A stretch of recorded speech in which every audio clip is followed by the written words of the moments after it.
Bonjour les amis, nous sommes dimanche aujourd'hui et nous sommes le 1er octobre. Donc c'est étonnant parce que j'ai beaucoup de choses à partager avec vous et j'avais un choix à faire pour pas que ce soit brouillon.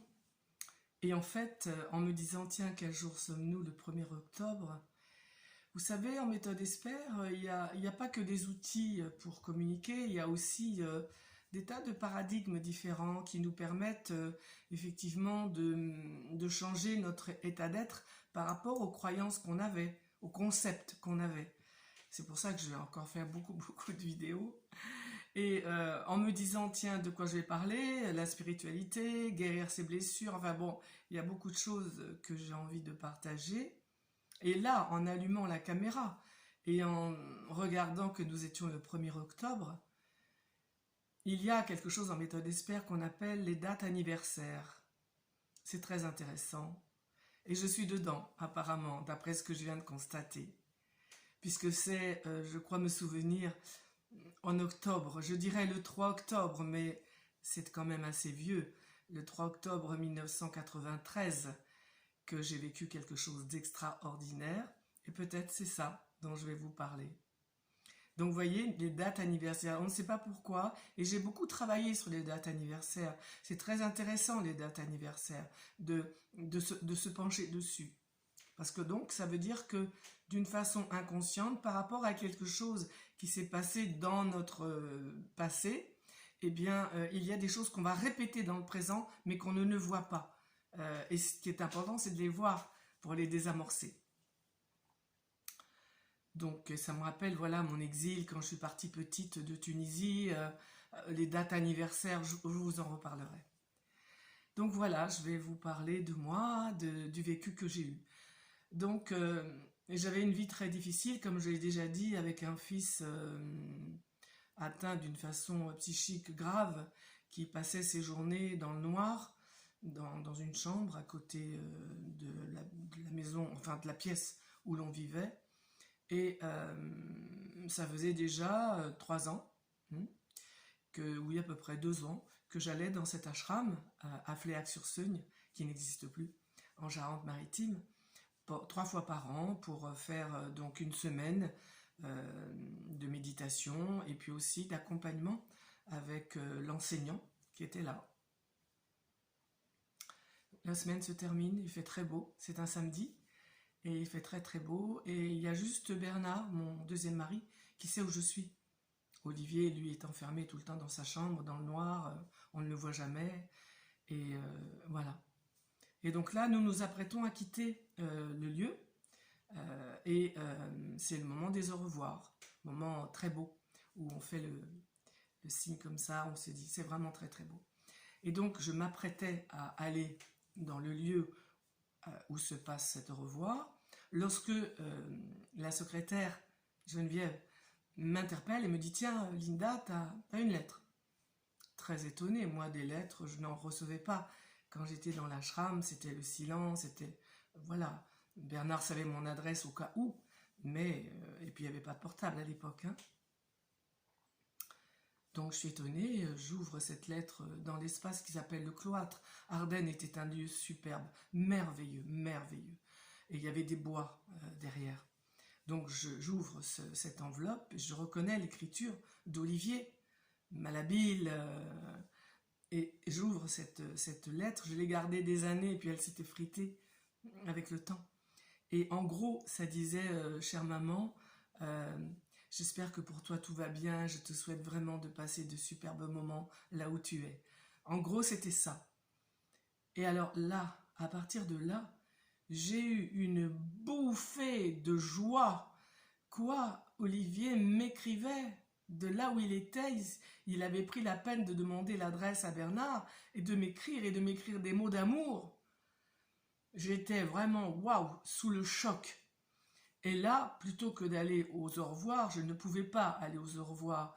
J'étais trop dans la joie, dans un choc énorme de joie. Mon fils voyait le jour, il m'écrivait, et des mots d'amour, alors que c'était pas évident. Et je cours, je traverse Ardennes, Et je vais dans les bois et je cours, il fait beau. Je cours, je pense que mon cœur va exploser tellement je suis joyeuse. Et, excusez-moi. En fait, c'est du chagrin que j'ai parce que je pense à tout ce que j'ai vécu de difficile avec cet être-là qui est en grande souffrance. Et donc, je cours et je rentre dans le bois. Et à peine entrée dans le bois, je m'assieds parce que je peux plus respirer, quoi. Je suis trop dans l'émotion, dans l'amour, c'est trop beau. Et je m'assieds par terre. Et je regarde les feuilles des arbres, le soleil qui passe à travers. Et c'est là que ça s'est passé. Incroyable. D'un seul coup. Je n'ai plus été là. Alors je vais vous le dire avec mes mots à moi, je n'ai plus été là. Il n'y avait plus personne ici.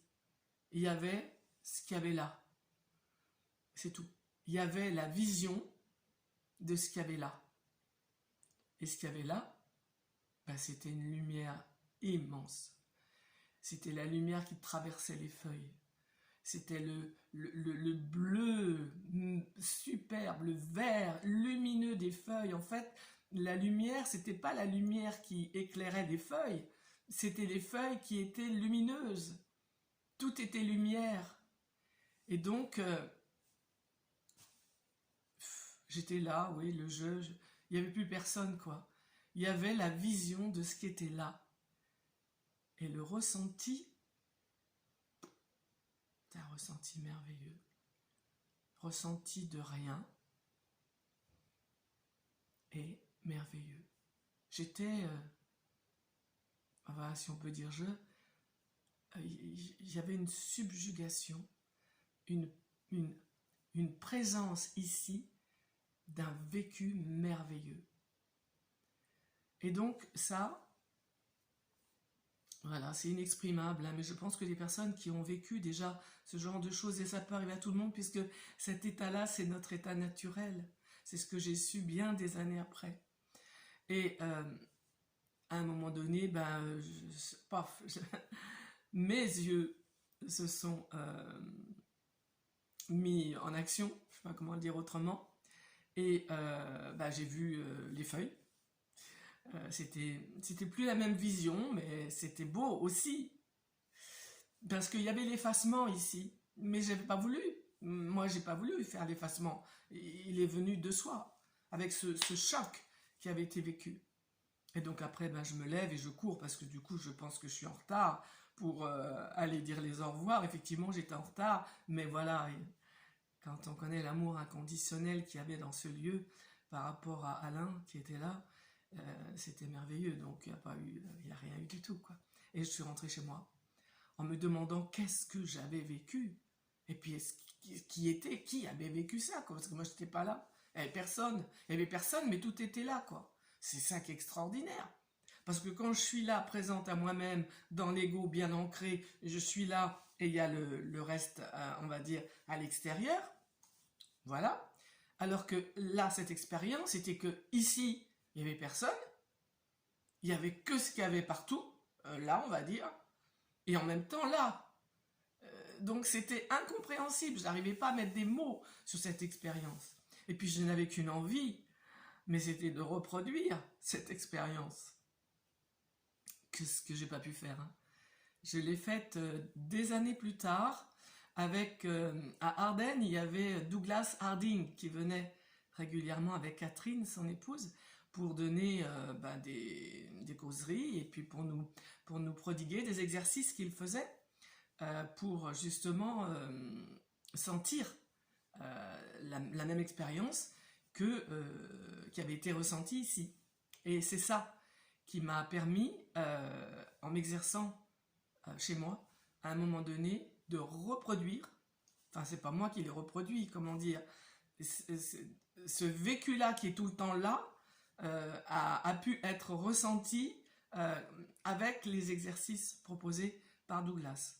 Donc à un moment donné, oui, j'ai pu regarder les paysages, les forêts, les falaises, avec ce petit déclic qui faisait qu'ici, il n'y avait plus personne. Il y avait ce qu'il y avait là. Il y avait la présence qu'il voyait. Voilà, je ne peux pas le dire autrement.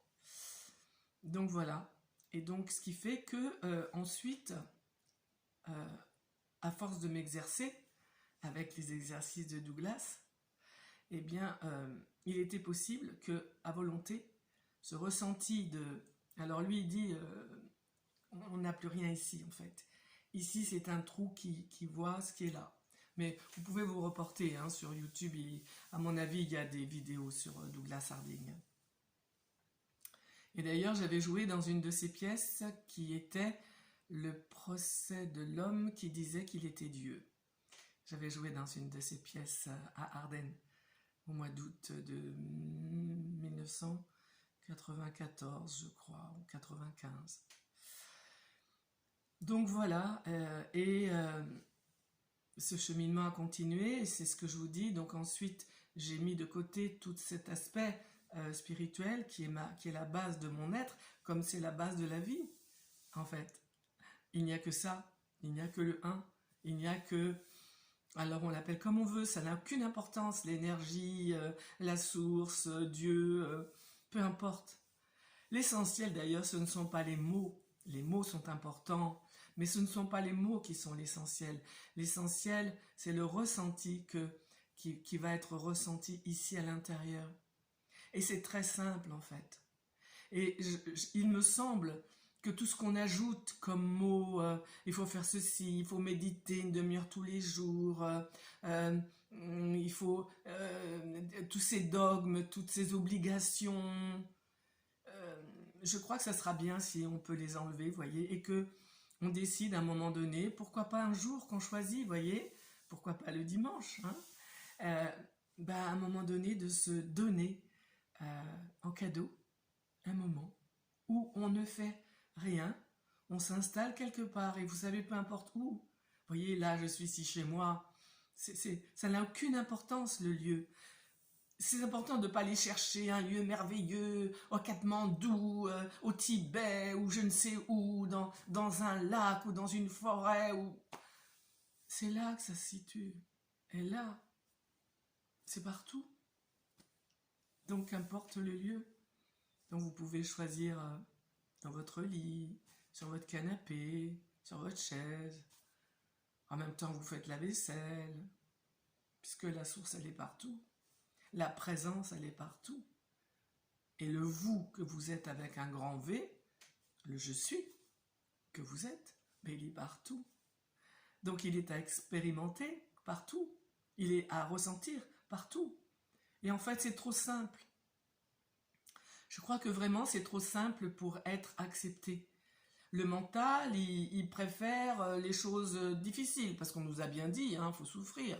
Bah oui, on nous dit beaucoup dans ce monde de dualité, comment on nous dit, parce que même moi j'oublie tout ce genre de conneries, de choses pour lesquelles je ne suis pas d'accord. Hein. L'important, voyez-vous, c'est ça aussi, c'est de pouvoir vous dire, est-ce que ce concept-là, est-ce que ce paradigme-là, est-ce que cette idée-là, est-ce que cette croyance-là me convient? Est-ce que j'ai envie d'adhérer ou pas? Est-ce que vous avez le choix? Vous êtes la liberté. Donc, c'est vous qui choisissez. En ce qui me concerne, je n'accepte pas parce que ça ne me correspond pas. Ça ne m'apporte rien de croire qu'il faut méditer tous les jours une demi-heure, qu'il faut lire des livres, qu'il faut regarder des vidéos. Ça ne m'intéresse pas. Donc, ah oui, moi je préfère la simplicité. La simplicité qui amène la joie. Je peux vous dire que lorsque je me suis assise à cette orée de bois, c'était vraiment juste à l'entrée du bois, j'étais trop essoufflée, trop bas pour pouvoir aller plus loin. Quand je me suis assise et que paf, ce truc qui est arrivé, le ressenti qu'il y avait, bah oui, je vais dire c'est l'extase, d'accord? Ouais. L'extase, la beauté, la lumière et la joie.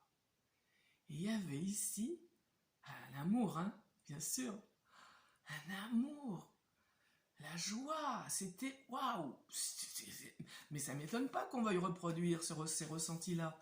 parce que ça n'a rien à voir avec les ressentis qu'on ressent dans l'ego, dans la matière que l'on est.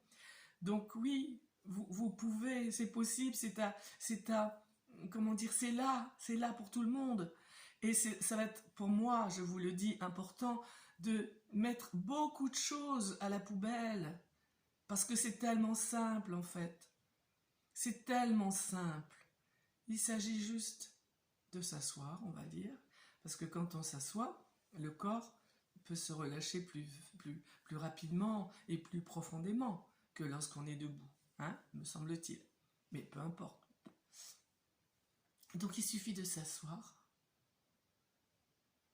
C'est pas la peine, je détends le crâne, je détends les yeux, nanani, je détends les bras, les nanas. Mais non, vous tout de suite je m'assieds et tout de suite cet état, je l'ai quoi, je le sens. Cet état de paix, cet état de calme, cet état de rien. Voilà, ressentir un état de rien. Et puis, je m'installe dans cet état. Alors là, je parle, hein, mais voilà, dans le silence. Je garde les yeux ouverts. Pas la peine de fermer les yeux, de respirer lentement, nani, nana, mais non, c'est pas la peine. Je reste là, simplement, là. Immobile. Et je regarde ce qui est devant moi.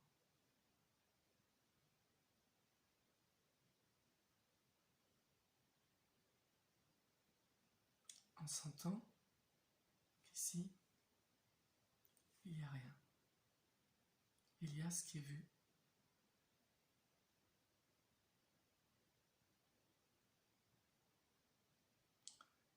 Je fixe un point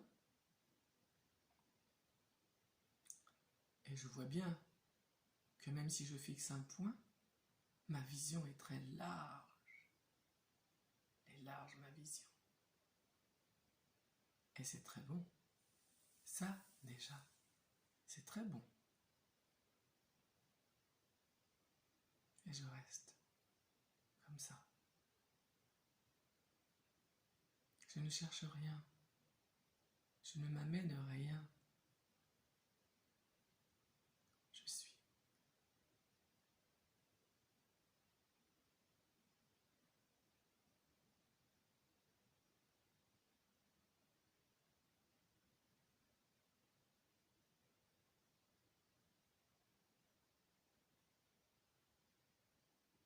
Vous voyez là, moi, ce que je vois en ce moment, c'est plein de... Moi, j'ai la vue sur mon piano, d'accord? J'ai fixé le casque qui est sur le piano. Et je reste comme ça. Et ce qui est vu est recouvert de... Comment je vais dire?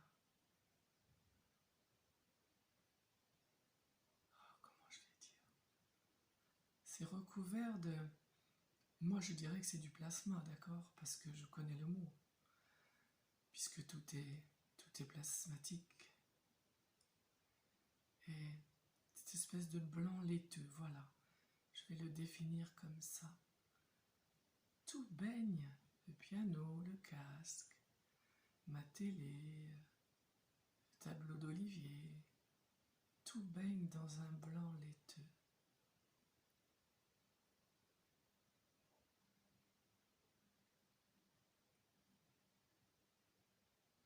Et je reste là. Oh, je vais en sortir parce que il y a la vidéo qui est là. Mais voyez, voilà, c'est ça que je vous propose. C'est tellement simple. C'est tellement facile. Voilà, je vous laisse avec ça. Je ne sais pas combien de temps a duré la vidéo, mais c'est bien, c'est suffisant pour aujourd'hui.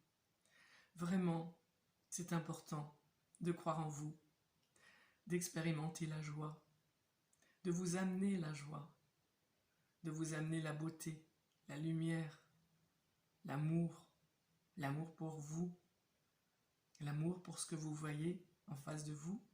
Et du coup, vous pouvez vous amener des choses belles, parce que c'est les choses belles qui vont aussi faire vibrer cette divinité que vous êtes. Voilà, ben je vous souhaite un beau dimanche, et puis c'est ce qu'il y avait à être dit aujourd'hui. Et je vous dis à très bientôt. Bonne semaine, à mercredi.